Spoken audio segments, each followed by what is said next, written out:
Имам мечети в селе Корпе Ленинского района Рустем Ибраимов рассказывает, раньше святыни в поселке не было. Около 5 лет назад сельсовет выделил 15 соток земли в центре поселения. Местные жители сразу же приступили к строительству. Аллаху Экбер. Рустем Ибраимов благодарит всех, кто жертвовал деньги и время для того, чтобы у жителей Корпе была своя мечеть.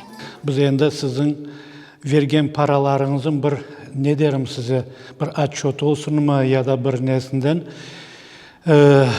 Allah Teala hepinizden razı olsun.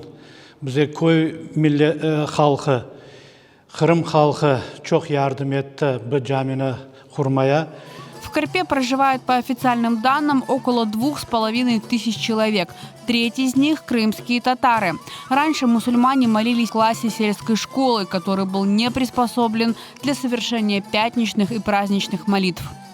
Теперь у верующих есть возможность совершать намаз в мечети, которая вмещает более 100 человек. Однако работы по ее строительству еще не завершены.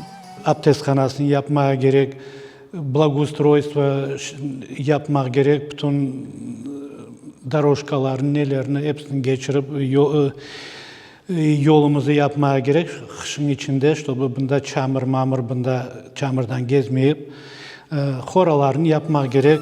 Сейчас самая большая мечта местных мусульман – это высокий и красивый минарет, с которого каждый день будет звучать эзан, призывающий верующих села Корпе на молитву.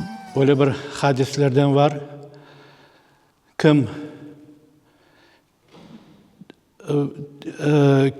eğer Allah'ın yolunda bir cami kurgan olsa ya da bir küçük yardım etken olsa bu camilerde Allah Teala ona ebedde cennet yolunu gösterir.